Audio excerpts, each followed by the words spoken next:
Ja, Čelano se je zmešalo, on bi rad imel 100-metrskega kurenta na panorami. Enkrat je že vničil arheologijo samostalno, drugič, če hoče s kurentom, kako to kombinirati, ker tu bi naj bilo, kot vemo, rimsko mesto, Čelan bi pa rad pustne maske gor pripeljal. Jaz sem veliko arheologom že povedal in tudi sam sem pripeljal in iz inštituta Jožef Štefan tukaj predete ljudi, da so sondirali in naredili raziskave.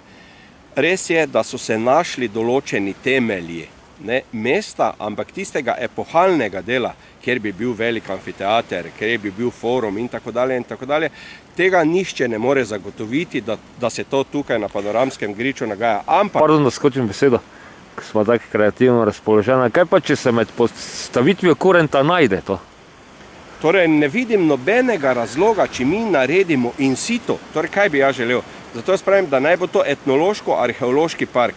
Nimam nič in sem torej vesel, če bomo našli zgodbe, jih izkopali in pustili in situ. Ampak kaj bi bilo narobe, če bi nekje znotraj nekega obzidja, kjer bodo temelji postavljeni in bomo lahko govorili o znameniti rimski zgodovini in lahko bomo govorili o času pred Rimom. Etnografska pustna dediščina, ki sploh ni pustna dediščina, ampak so šamanska obredja, ki izvirajo iz predkeltskih časov in tako dalje.